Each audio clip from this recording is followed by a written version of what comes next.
प्यारे छात्रों, आज हम मेघदूत का पाठ प्रारंभ कर रहे हैं। तो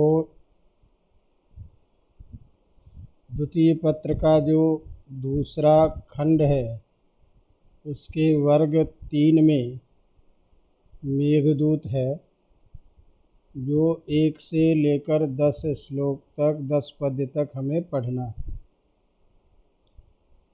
तो मेघदूत काव्य कैसा है, क्या है, इसकी विशेषता क्या है, ये तो जब हम मेघदूत खंड काव्य के बारे में पहले भी हमने कुछ चर्चा की है और विशेष चर्चा करेंगे। तो कालिदास के काव्यों के बारे में जब मैं परिचय दे रहा था उस समय बताया कि इनके जो प्रमुख 6 काव्य इनके नाम से प्रसिद्ध है, जिसमें 2 महाकाव्य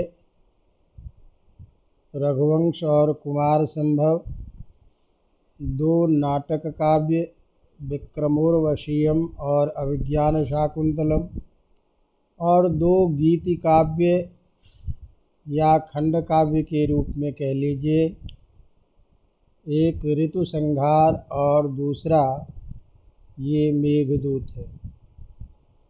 और ये मेघदूत कालिदास की अंतिम रचना है ऐसा माना जाता है, और अंतिम रचना होने के कारण यह अत्यंत प्रांजल है, या यूँ कहें कि कालिदास की सर्वोत्कृष्ट रचना में मेघदूत का नाम आता है। इसीलिए मेघदूत के काव्यों मेघदूत इस काव्य के विश्व की प्रायः प्रधान सभी भाषाओं में इसका अनुवाद हुआ है। और कालिदास के व्यक्तित्व का यदि विशेष परिचायक ग्रंथ है तो मेघदूत ही है। इसका मतलब ये मेघदूत सामान्य काव्य नहीं है, एक विशेष प्रकार का ऐसा काव्य है जो प्रायः सभी गृहस्थ लोगों के मन का अनुभव है। तो इस मेघदूत की जो कथानक है वह पौराणिक ही है। तो दूत काव्यों का प्रारंभ जो संस्कृत साहित्य में विशेष रूप से माना जाता है वो मेघदूत को ही लेकर के। यद्यपि दूत काव्य के बारे में हमारे वेद आदि ग्रंथ में तत्तद जगह पर देखे जाते हैं, रामायण आदि में हनुमान को दूत बना करके भेजा गया, जिसका भी वर्णन उपलब्ध है। लेकिन दूत को प्रधान बना करके किसी काव्य की रचना प्रथमतया कालिदास के इस मेघदूत से प्रारंभ होता है। इसीलिए मेघदूत को दूत काव्य का प्रथम काव्य के रूप में भी कहा जाता है।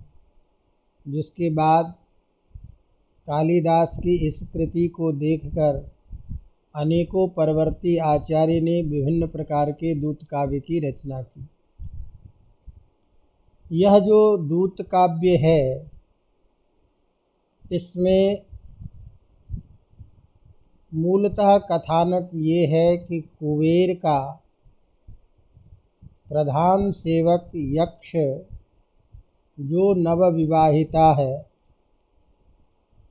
और वो अपनी पत्नी के प्रेम में इतना आसक्त है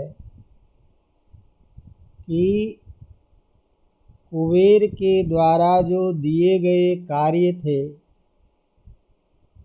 वह कार्य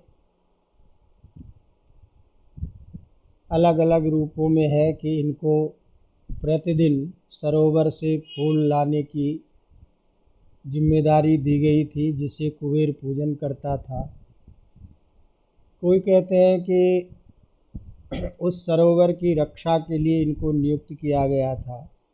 जो भी था, लेकिन इनको जो दायित्व दिया गया था उस दायित्व के निर्वहन में ये प्रमाद कर गया, और प्रमाद का कारण ये था कि इनके पत्नी में इस यक्ष का अत्यंत आसक्त होना। अब उस आसक्त होने के कारण जो प्रमाद हुआ, उस प्रमाद ने इस यक्ष को श्राप दे दिया, और यह जो श्राप दिया कि तुम्हारी महिमा जो है वो 1 वर्ष के लिए समाप्त हो जाए, और तुम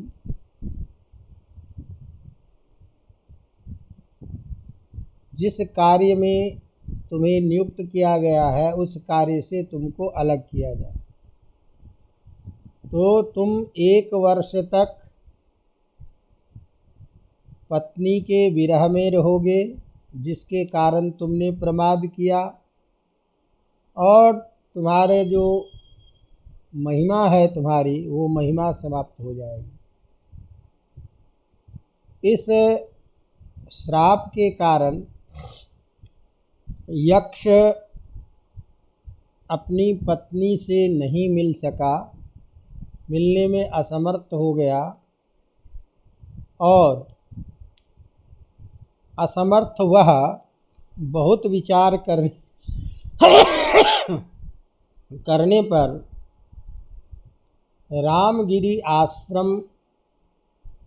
रामगिरी पर्वत के आश्रमों में रहने का निश्चय किया, और वहाँ रह रहा है। इस तरह से इस कथानक का प्रारंभ होता है। जैसे तैसे यह यक्ष रामगिरी पर्वत पर विभिन्न आश्रमों में 8 मास तक बिताता है, लेकिन आषाढ़ मास के आ जाने पर जब मेघ संपूर्ण आकाश को व्याप्त कर दिया, मेघ आच्छन्न हो गया, काले बादल जब पर्वत पर आ गए, तो बारिश की स्थिति, मेघ की स्थिति को देख करके यह काम से अत्यंत उद्दीप्त हो गया, और अपनी व्यथा को वह मेघ से ही कहना प्रारंभ किया, और मेघ को अपना संदेश अपनी पत्नी तक पहुंचाने के लिए निवेदन किया। तो मेघ को दूत बना करके अपनी पत्नी के पास में संदेश भेजे जाने के कारण इस काव्य का नाम मेघदूत हुआ। तो मेघ एव दूतः यस्मिन् काव्ये तत्काव्यम मेघदूतम। मेघ है दूत जिसमें उस काव्य का नाम है मेघदूत। तो इस तरह से अब उसकी पत्नी, यक्ष की पत्नी अलकापुरी में रहती है। तो यक्ष अपने संदेश को बता करके मेघ को अलकापुरी जाने तक के जो मार्ग है उस मार्ग को बताता है। फिर अलकापुरी का वर्णन करता है और पत्नी के पास अपने संदेश भेजने की बात करता है। तो यह जो कथानक है ये सभी मानवीय जो संवेदनाएं हैं, अनुभव है, एक विरही व्यक्ति के लिए उसका ऐसा स्वाभाविक नितांत वर्णन इस रूप में किया गया है जो प्रत्येक जनमानस को यह स्वयं का अनुभव दिखता है।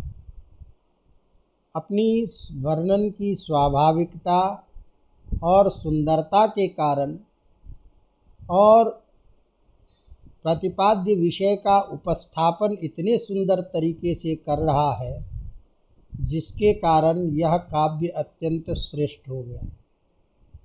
तो हम संपूर्ण कथानक की बात नहीं करेंगे, जो अपना निर्धारित सिलेबस है उसी की चर्चा करेंगे।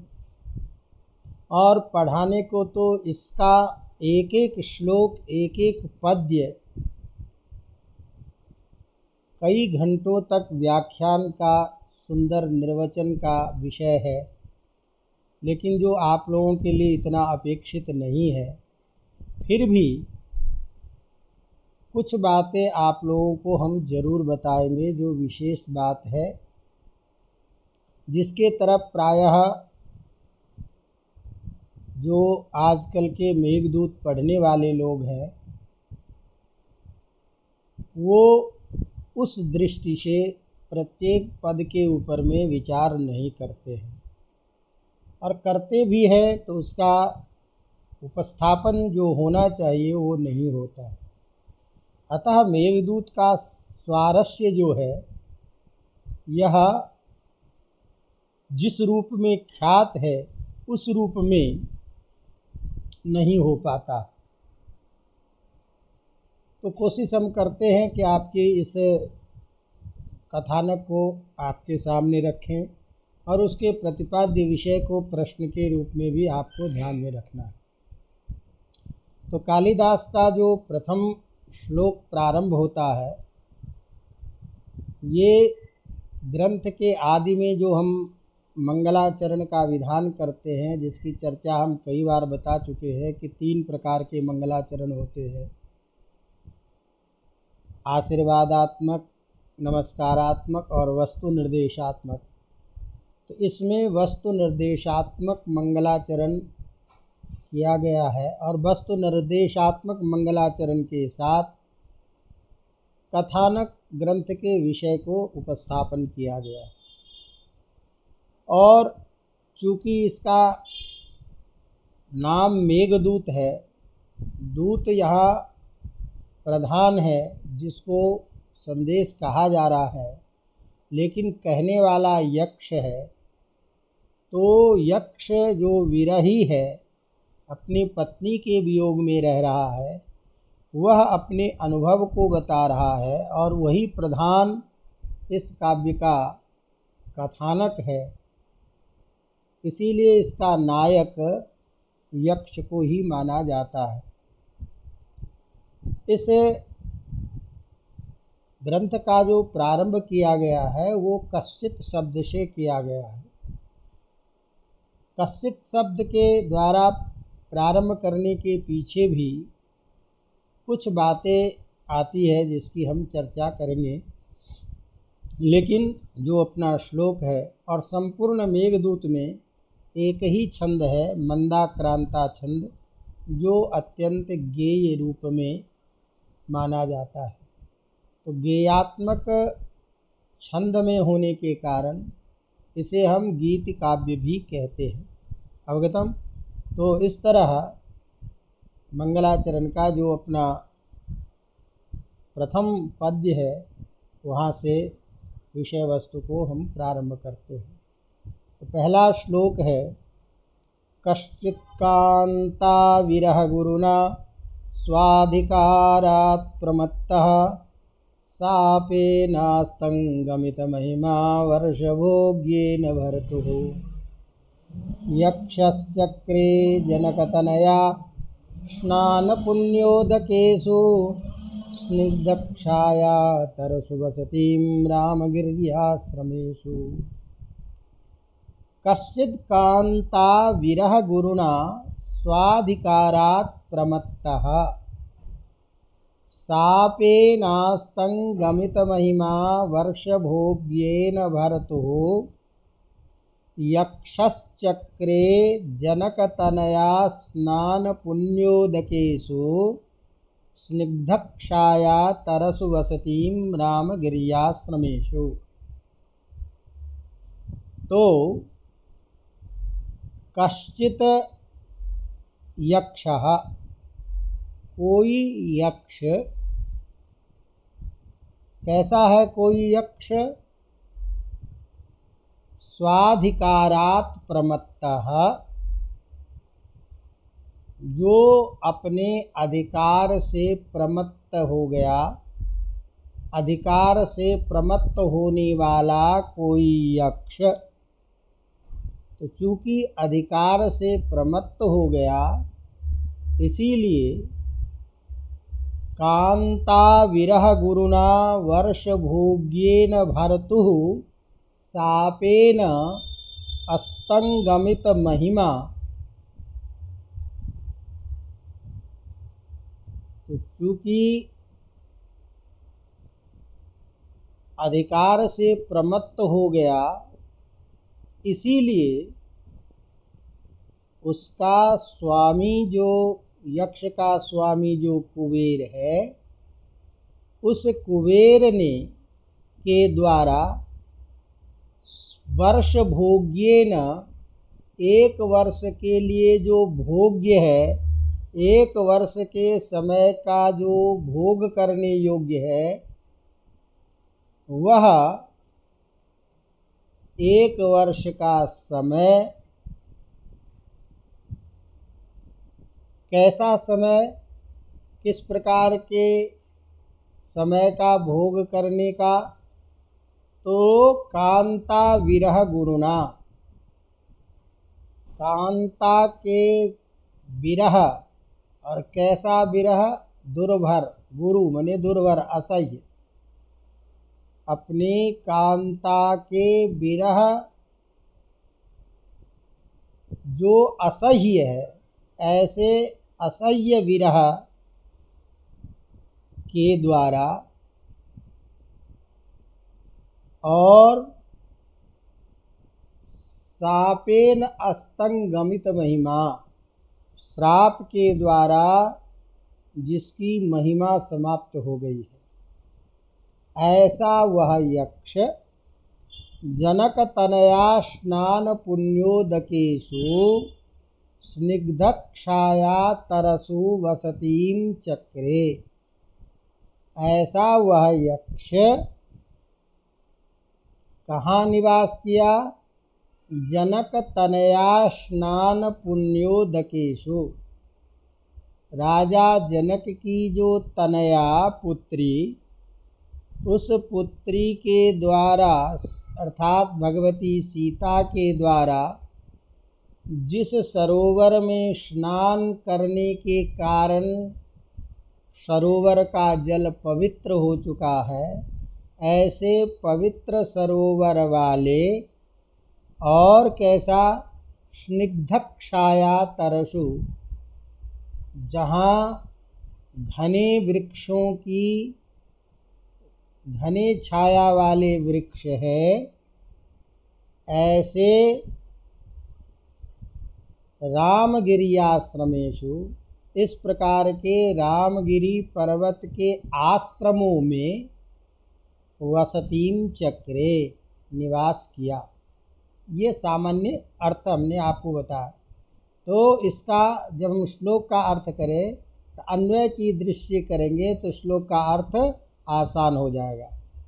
तो स्वाधिकारात्, अन्वय कर रहे हैं, स्वाधिकारात् प्रमत्तः कांता विरह गुरुणा वर्षभोग्येन भर्तुः शापेन अस्तंगमित महिमा कश्चिद् यक्षः जनकतनया स्नान पुण्योदकेषु स्निग्धच्छाया तरसु वसतीं चक्रे स्वाधिकारात्।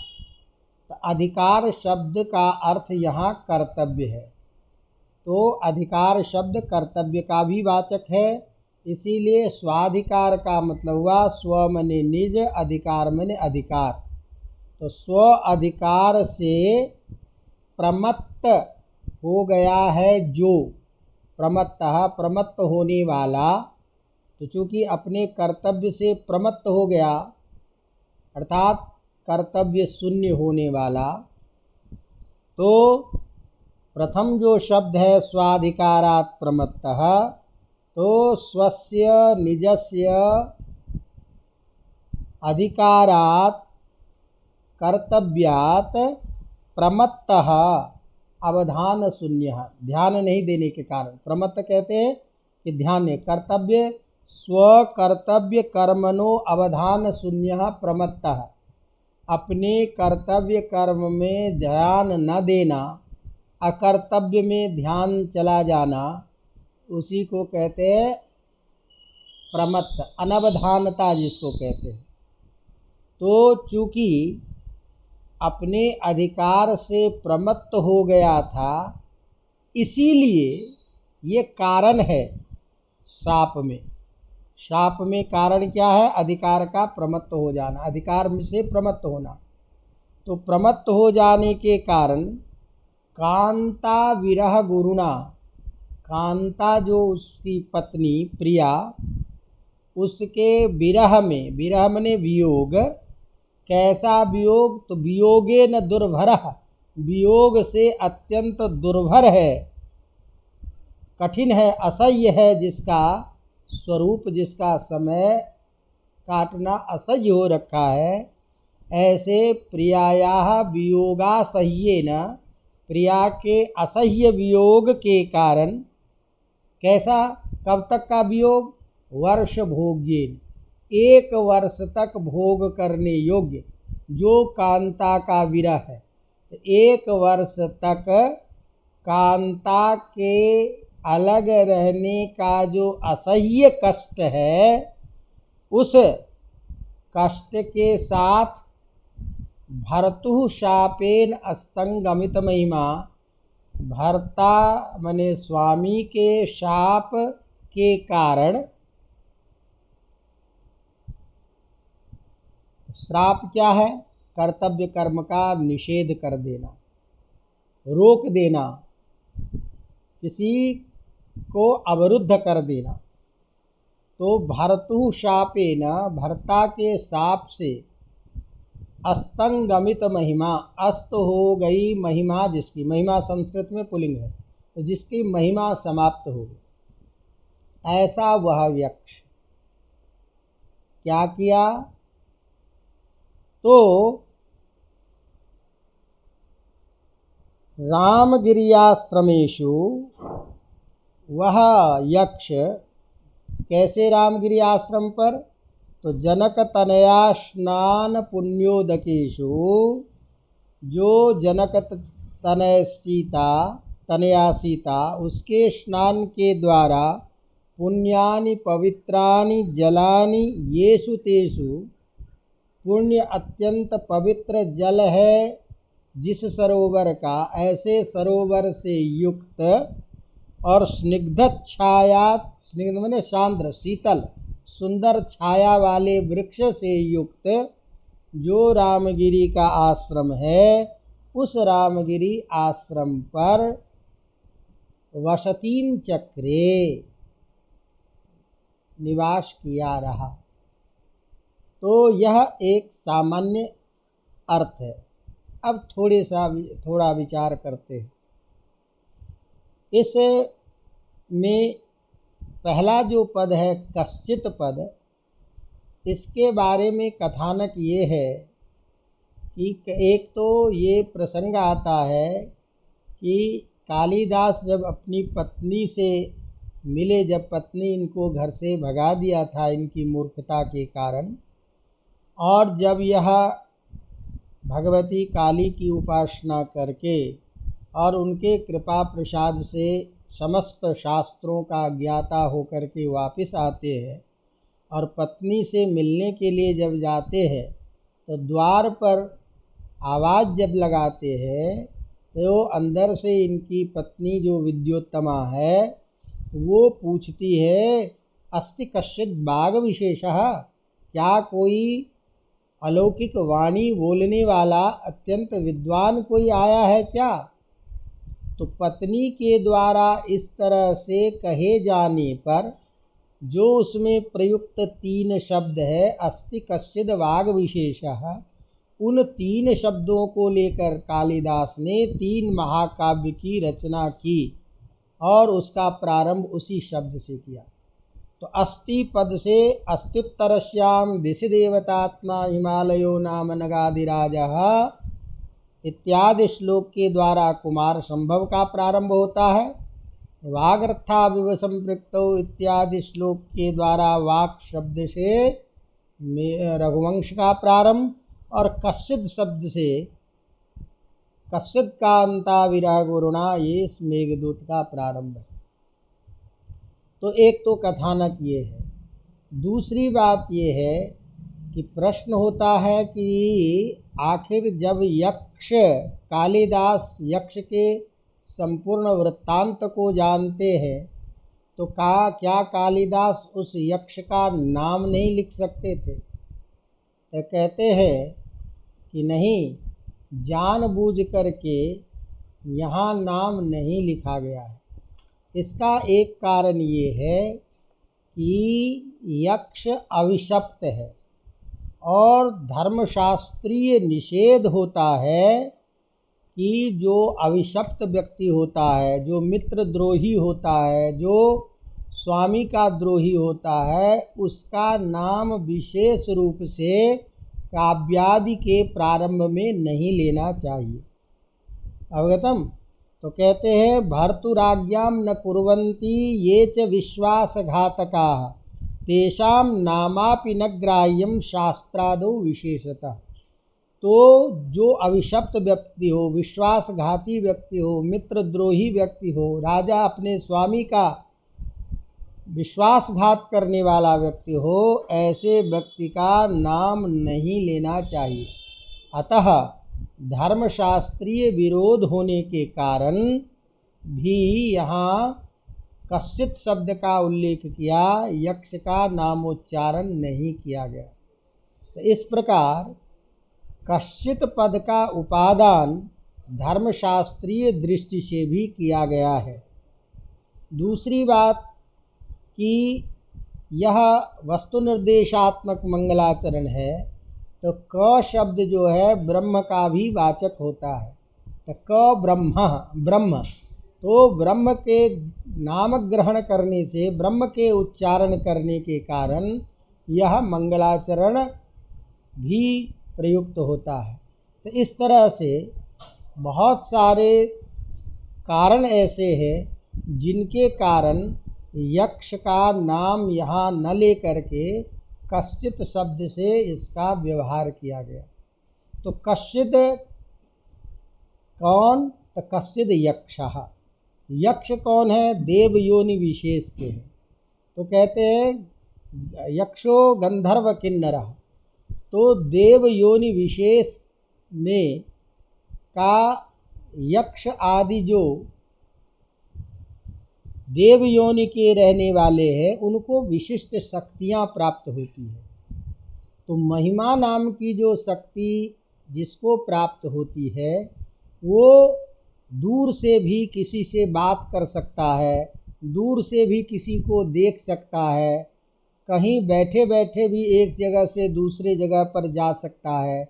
इस तरह की महिमा, इस तरह का सामर्थ्य होता है जिसको महिमा की सिद्धि होती है। तो चूँकि यक्ष अत्यंत पत्नी के प्रति आसक्त था तो किसी भी तरह से वो रुकने में समर्थ नहीं हो सकता था, इसीलिए उसको एक तो ये श्राप दिया कि तेरी महिमा ख़त्म हो जाएगी और तू अपनी पत्नी से 1 वर्ष के लिए अलग रहेगा। तो महिमा जो सामर्थ्य था उसका, वह सामर्थ्य ख़त्म हो गया तो कैसा सामर्थ्य था? जो दूर से भी बात करने का सामर्थ्य था, दूर से भी पत्नी को देखने का जो सामर्थ्य था, जाने का जो सामर्थ्य था, वो महिमा समाप्त हो गई।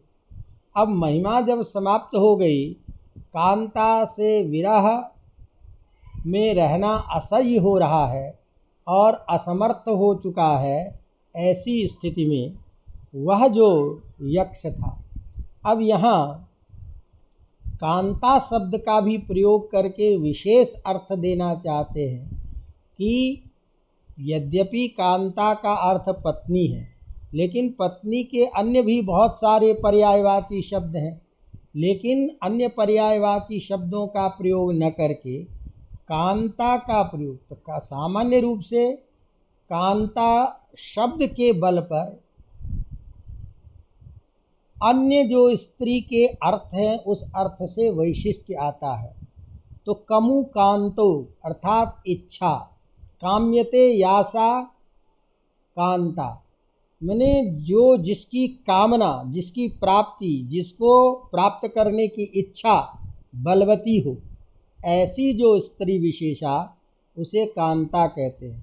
या इसको कह लीजिए कि पति की इच्छा ही सर्वोपरि है, जिसकी अपनी कोई इच्छा नहीं हो, ऐसे प्रेयस की इच्छा रखने वाली जो स्त्री होती है, जो अपने प्रेयस की चाह में हमेशा रहती है, उसे कहते हैं कांता। इसीलिए कांता शब्द के उपादान के द्वारा उसके प्रति अत्यंत लगाव, आसक्ति का बोध करना चाहते हैं, जिसका विरह अत्यंत असह्य है। इसीलिए कांतायाः विरहेण दुर्भरः, कांता के विरह से जो अत्यंत दुर्भर हो चुका है, जो असह्य है, ऐसा वह दुर्भर होने वाला यक्ष क्या किया?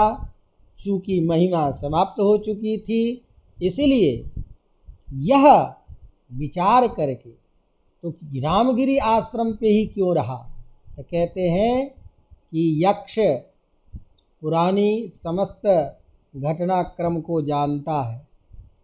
तो रामगिरी आश्रम पर भगवान श्री राम अपनी पत्नी के साथ रहा करते थे। तो विरह काल में रामगिरी आश्रम पर भगवान श्री राम का रहना और उस पर्वत पर रहने के कारण सीता जी से उनका पुनर्मिलन हुआ था। तो यह सोच करके कि भगवान श्री राम के यहाँ विरह अवस्था में, अपनी पत्नी के विरह अवस्था में रहने पर उनको अपनी पत्नी से पुनर्मिलन हुआ था, तो निश्चित ही यहाँ रहने पर मुझे भी अपनी पत्नी से पुनर्मिलन होगा, ऐसा सोच करके वह रामगिरी आश्रम पे रहा। तो इस तरह से रामगिरी आश्रम का भी वैशिष्ट्य भगवान श्री राम और सीता के रहने के कारण, उस पवित्र तीर्थ स्थल का होने का कारण, और तीर्थ स्थल में रहने से जो मन की जो अत्यंत पीड़ा है उसका उपशमन, उसको शांति मिल सके, इन समस्त भावनाओं को ध्यान में रख करके इस यक्ष ने रामगिरी आश्रम पर रहना प्रारंभ किया। और यहाँ रहने के लिए भी ये नहीं कहा उवास वसतीम चक्रे, जैसे तैसे रहा। तो इस तरह से इस सूत्र का, इस श्लोक का ये समस्त रूप में ये अर्थ आया कि अपने अधिकार कर्तव्य से प्रमत्त होने, अर्थात अपने कर्तव्य कर्म का ध्यान नहीं रखने के कारण अत्यंत कठिन, असह्य, जो अपनी पत्नी प्रिया कांता स्त्री के वियोग के 1 वर्ष भोग करने योग्य और स्वामी के श्राप के कारण जिसके महिमा, जिसका सामर्थ्य समाप्त हो गया, ऐसा कोई यक्ष जानकी के स्नान से पुण्य जल से युक्त सघन छाया वाले वृक्षों वाले रामगिरी पर्वत अर्थात चित्रकूट पर्वत के आश्रमों में निवास करने लगा। यहाँ आश्रमेषु इसमें भी बहुवचन पद के द्वारा ये है कि चूँकि छटपटा रहा है, अत्यंत विरह में है, तो एक जगह पर स्थान पर टिक नहीं रहा है, इसलिए कभी इस आश्रम पर कभी इस आश्रम पर जैसे तैसे समय को निकाला। तो तात्पर्य ये है कि अपने स्वामी के लिए किए जाने वाले कर्तव्य कर्म में प्रमाद करने, अनावधानता, ध्यान नहीं रखने के कारण अधिकार से रहित और स्वामी कुबेर के शाप से महिमाहीन सामर्थ्यहीन कोई यक्ष अपनी कांता के वियोग से अत्यंत कठिनता पूर्वक 1 वर्ष का समय भोग करने योग्य होने के कारण जनक नंदनी सीता जी के स्नान करने से पुण्य पवित्र जल वाले सघन छाया से युक्त वृक्षों वाले इस रामगिरी चित्रकूट पर्वत पर के विभिन्न आश्रमों में रहने लगा। अब जैसे तैसे रहने लगा, तो जिस किसी भी तरीके से रह करके 1 वर्ष का समय काटा। उसके बाद क्या हुआ, तो दूसरा श्लोक प्रारंभ होता है।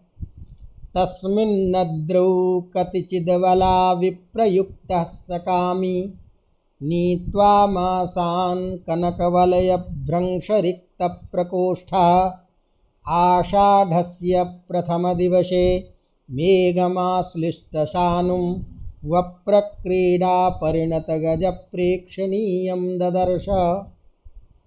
तस्मिन्नद्रौ कतचिदबला विप्रयुक्तः सकामी नीत्वा माशान् कनकवलयभ्रंशरिक्तप्रकोष्ठः आषाढस्य प्रथमदिवसे मेघमाश्लिष्टशानुं वप्रक्रीडापरिणतगजप्रेक्षणीयं ददर्श। क्या हुआ कि तस्मिन् अद्रौ, उस अद्रि पर, पर्वत पर, तस्मिन् तत्पद से रामगिरी आश्रम सर्वनामवाची शब्द है, तो जिस पर्वत पर रहने लगा उस पर्वत को बोध करने के लिए पद है तस्मिन् अद्रौ, उस पर्वत पर। कैसा वह, अबला विप्रयुक्तः, अबला से विप्रयुक्त, पत्नी से विप्रयुक्त, भार्या से विप्रयुक्त, अलग रहने वाला, और पत्नी से अलग रह रहा है, तो शोक के कारण, दुख के कारण अत्यंत कृशकाय हो जाने के से, पत्नी के विरह में अत्यंत दुर्बल हो जाने के कारण कनक वलय भ्रंश रिक्त प्रकोष्ठा, वह जो सोने का कंगन पहना हुआ था वह ढीला होकर के और कलाई से नीचे की तरफ आ जाने से कलाई ढीला पड़ गया है जिसका, ऐसा। तो कनक वलय भ्रंश रिक्त प्रकोष्ठः कामी, जिसके कनक बने सोने के वलय जो कंगन, उसके भ्रंश बने च्युत हो जाने के कारण, नीचे गिर जाने के कारण, नीचे आ जाने के कारण रिक्त प्रकोष्ठ, रिक्त हो गया है, प्रकोष्ठ मने कलाई जिसका, ऐसा वह कामी कतचिद मासान, कुछ महीने तक, तो कुछ महीनों से 8 महीने गिनते हैं, क्योंकि आगे के आने वाले श्लोकों में नीत्वा चतुरान मासान इत्यादि 4 महीने की आगे चर्चा करते हैं। आगे का जो 4 महीना है, तो इस तरह से 8 महीने तक जैसे तैसे, कतचित का मतलब 8 महीने तक नीत्वा किसी तरह से बिता करके, जब बिताया तो आषाढ़स्य प्रथम दिवसे, आषाढ़ मास के प्रथम दिन। तो यहाँ पर में बड़े शास्त्रार्थ की बातें आती है कि आषाढ़ का प्रथम दिन कौन सा हो, तो इसका आगे के श्लोकों के कारण, आगे श्लोक आता है प्रत्यासन्ने नभस्य दयिता, तो प्रत्यासन्न कहते हैं श्रावण मास, तो आषाढ़ को यहाँ आषाढ़ा नक्षत्र से युक्त जो पूर्णिमा तिथि है उसे आषाढ़ी पूर्णिमा कहते हैं। तो यहाँ आषाढ़स्य प्रथम दिवसे इसका अर्थ आषाढ़ी पूर्णिमा करते हैं। जो हमारे मेघदूत के सबसे प्रामाणिक जो टीका संजीवनी टीका है, उस टीकाकर्ता के द्वारा इसे आषाढ़ मास की पूर्णिमा तिथि कही गई है। आषाढ़ मास का प्रथम दिवस अर्थात पहले दिन से लेकर के हम आगे के महीने से जब चर्चा करते हैं तो इस महीने में आगे की बारिश की संभावना और अत्यंत विरह की संभावना को देखकर श्रावण मास में प्रत्यासन्ने नभस्य दयिता इत्यादि श्लोक जो आएगा, वहाँ प्रत्यासन्न से श्रावण मास से लेकर के आगे के महीने तक की गिनती होती है। तो इस तरह से आगे के 4 महीनों की स्थिति गिनी जाती है। किसी और का भी कहना ये है कि ये जो एकादशी है आषाढ़ की, उस एकादशी से लेकर के हरिशयनी एकादशी से लेकर के हरि प्रबोधिनी एकादशी जो होती है वहाँ तक का चातुर्मास होता है। इसलिए तो कुल मिलाकर के उसकी चर्चा हम विशेष बाद में करेंगे। लेकिन सीधा सीधा अभी अर्थ ये हुआ कि आषाढ़स्य प्रथम दिवसे आषाढ़ मास के पहले ही दिन क्या हुआ, आश्लिष्ट शानुम, पर्वत को छू लेने वाला, पर्वत पर आक्रांत, पर्वत में सट गया है, पर्वत को स्पर्श कर दिया है, ऐसा वप्रक्रीड़ा परिणत गज प्रेक्षणीयम मेघम ददर्श, ऐसे काले घने मेघ को देखा। अब वो मेघ कैसा है उसका वर्णन कर रहे हैं, वप्रक्रीड़ा परिणत गज प्रेक्षणीयम। जैसा तो जो मतवाला हाथी होता है गजराज, वह अपनी दांतों से, तिरछे दांतों से पर्वत को उखाड़ने का जो खेल करता है, दांतों से पर उसको पर्वत को उच्छेद करने की स्थिति करता है, उसी तरह से वह काला जो अत्यंत जल से परिपूर्ण मेघ जो पर्वत पर आकृष्ट करते, पर्वत को छू लिया है, पर्वत को स्पर्श कर चुका है, मानो कि कोई हाथी वप्रक क्रीड़ा अपने तिरछे दांतों के द्वारा पर्वत को उखाड़ने का खेल कर रहा हो, ऐसे उस प्रेक्षणीयम देखने योग्य मेघ को देखा। तो ये अन्वय हम करेंगे। तो तस्मिन् अद्रौ अबला विप्रयुक्तः कनकवलयभ्रंशरिक्तप्रकोष्ठः कामी स कतिचिन्मासान् नीत्वा आषाढ़स्य प्रथमदिवसे आश्लिष्टसानुं वप्रक्रीड़ा परिणतगज प्रेक्षणीयम ददर्श। तो तस्मिन् अद्रौ अर्थात उस चित्रकूट पर्वत पर, रामगिरी पर्वत पर, अबला विप्रयुक्तः, अबला विप्रयुक्तः। अब यहाँ ध्यान देने की बात है कि पहले श्लोक में कहा कांता विरह गुरुणा, अब वो कांता के जगह पर में अब दूसरा शब्द प्रयोग कर रहे हैं अबला विप्रयुक्तः, अबला से अलग। तो अबला इसीलिए ये अबला हो गई है क्योंकि वह भी विरह अवस्था में है और वह भी कुछ कर पाने की स्थिति में नहीं है। तो अत्यंत दीन हो जाने के कारण वह, उसकी पत्नी की जो प्रेयसी की जो स्थिति है वो अबला हो चुकी है वह भी। तो दोनों के परस्पर अनुराग के अधिकता को बताने के लिए यहाँ अबला शब्द का प्रयोग है। तो अत्यंत निर्बल असह्य कष्ट को सहन करने वाली जो उसकी प्रेयसी, जिसको पता है कि वो मेरे बिना रहने में समर्थ नहीं है, कैसे रह रही होगी, इस तरह से वह अबला अपनी प्रेयसी से विप्रयुक्त अलग रहने वाला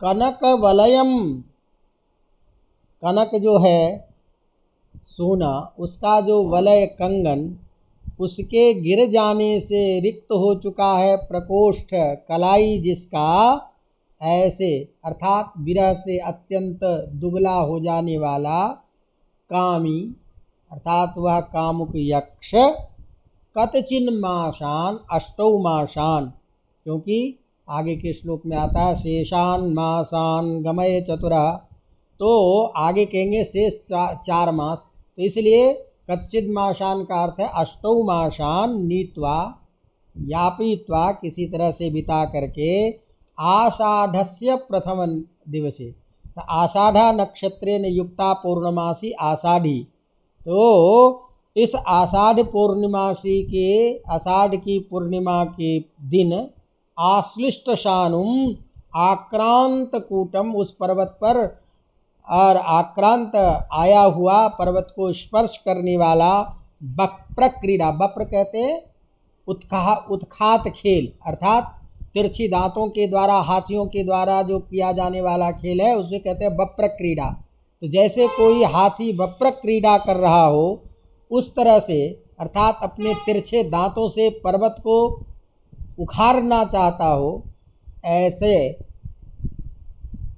उस मतवाले गजराज की तरह पर्वत से चिपके हुए अत्यंत सुंदर काले मेघ को देखा। अब उस मेघ को देखने के कारण वह और भी अत्यंत काम से उद्दीप्त हो गया और अत्यंत विरह से व्याकुल हो गया।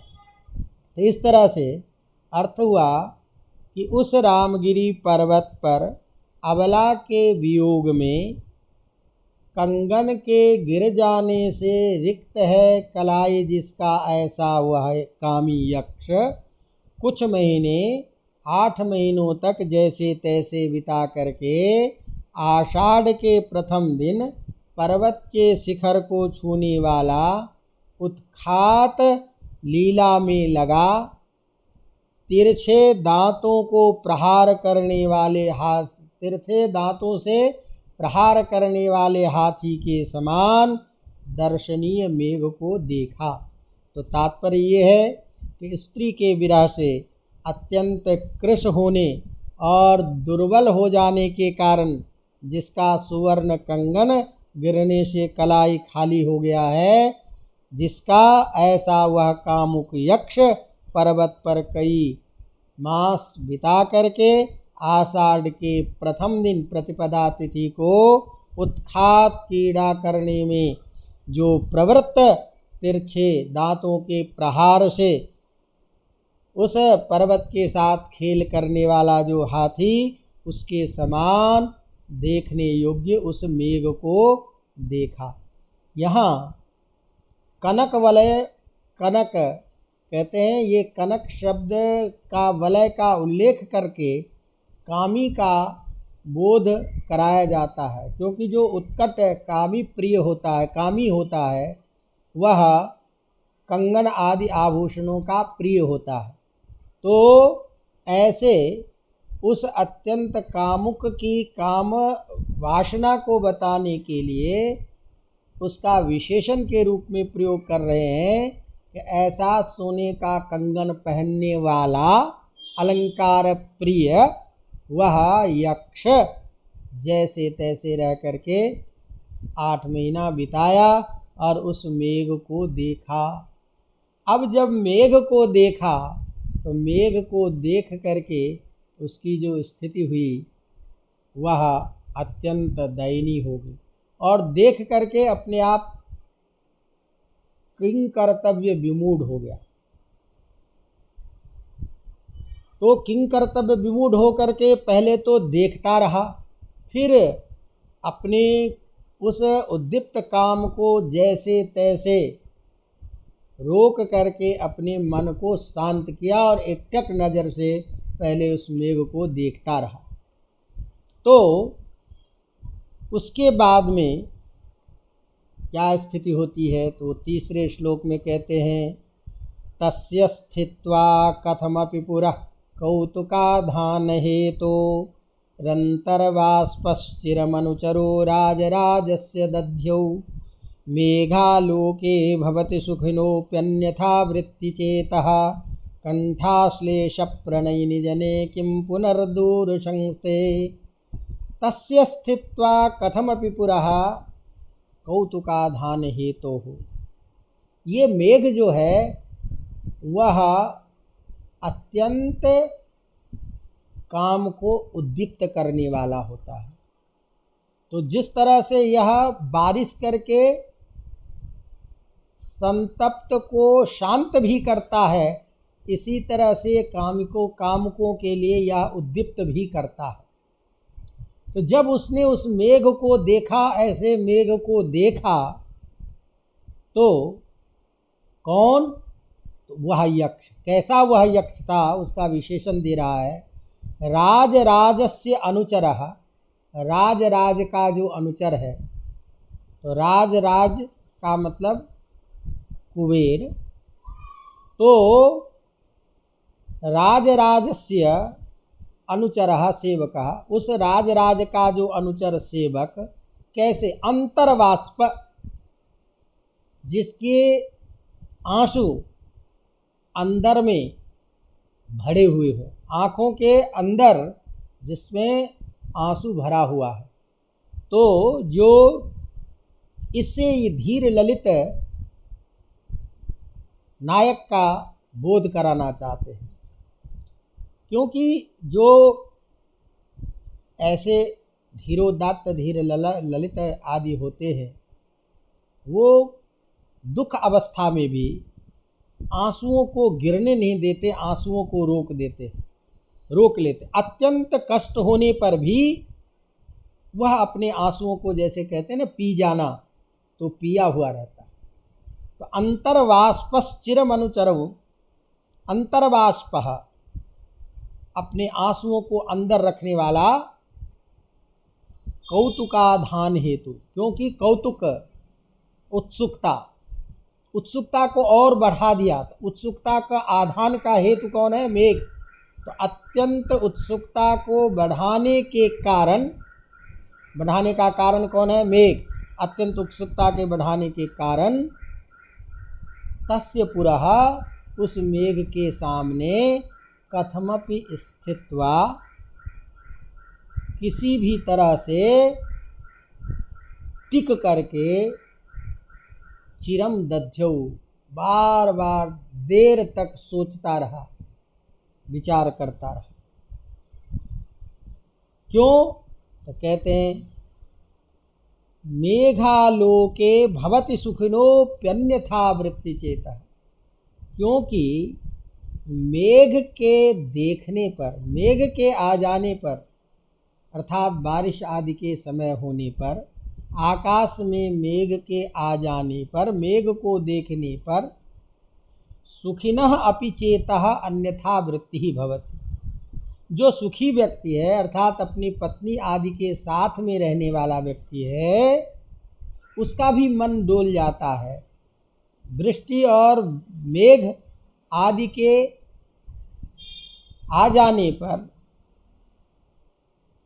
जो परिवार के साथ में सुखी, जो अपनी पत्नी के साथ में रहने वाला व्यक्ति है, उसका भी मन विचलित होता है। पत्नी के पास में रहने की इच्छाएं होती है। तो कंठाश्लेष प्रणयिनी जने, जिसको अपनी पत्नी के पास में गले मिलने की जो अत्यंत उत्कंठा हो, और ऐसा जो व्यक्ति दूर में रह रहा हो, ऐसे व्यक्ति के दूर में रहने पर तो उसकी स्थिति कहना ही क्या, अर्थात उसकी तो और भी अत्यंत दुर्बल होती है।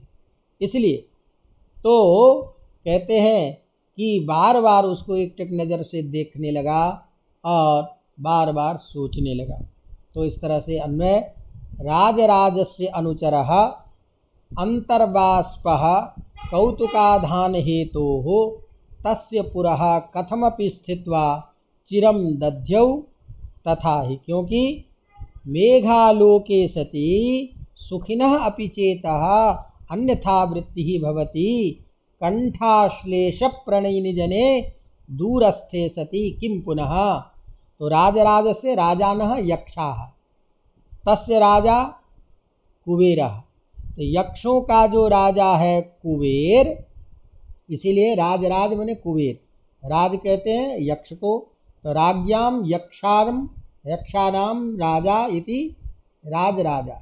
तस्य राजराजस्य कुबेरस्य अनुचरः सेवक वह जो यक्ष था, अंतर्वाष्पः अंतस्येव अश्रुवाष्पो अवस्थितो यस्य, जिसके अंदर ही वाष्प जम गए हैं जिसके, तो ऐसे वह अंतर्वाष्प वाला, अंदर ही अंदर आंसुओं से भरा वह यक्ष कौतुकाधान हेतु, कौतुक मन अभिलाषा को उत्पन्न करने वाला जो यह मेघ, उस मेघ के कारण, उस मेघ को देख करके उसके सामने बहुत अधिक प्रयत्न करके किसी तरह से रहा और फिर चिरम दध्यौ, चिरकाल तक चिंतयामास, सोचने लगा। अर्थात जब मन का विकार जब तक शांत नहीं हुआ तब तक एकटक नज़र से उस मेघ की तरफ देखता रहा।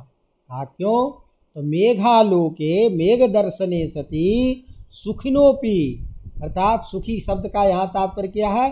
प्रिया जन संगतस्यापि, प्रिया के पास में रहने पर भी चेतः, रहने वालों का भी जो चित्त है अन्यथा भूतो भवति, अन्यथा वृत्ति वाला हो जाता है। ऐसे तो विकृति को प्राप्त कर लेता है। तो ऐसी स्थिति में कंठाश्लेष प्रणयी, कंठा लिंगार्थनी जैसे जो अपनी पत्नी से गले मिलना चाहता हो, ऐसे लोगों के दूर रहने पर उसकी स्थिति को तो कहना ही क्या। तो ऐसा जो विरह से युक्त व्यक्ति है उसके लिए यह क्षण अत्यंत असह्य होता है। तो इस प्रकार इस अर्थ क्या निकला कि कुबेर का सेवक व यक्ष, भीतर ही जो आंसुओं को रोकने वाला और इच्छा को उत्पन्न करने वाले इस मेघ को देख करके किसी भी प्रकार उसके सामने स्थित हो करके देर तक, जब तक मन शांत नहीं हुआ तब तक ध्यान करता रहा। क्यों? क्योंकि मेघ के देखने पर अपनी प्रिया के साथ में रहने वाले सुखी व्यक्ति भी अन्य वृत्ति वाले, अन्यथा वृत्ति वाले, विपरीत बुद्धि वाले या उसको प्राप्त करने की इच्छा वाले हो जाते हैं, विकृत मन वाले हो जाते हैं। तो फिर जो अपनी पत्नी के मिलन के विरह में रह रहा हो और वो जब दूर में रहे, तो ऐसे उसके लिए कहना ही क्या।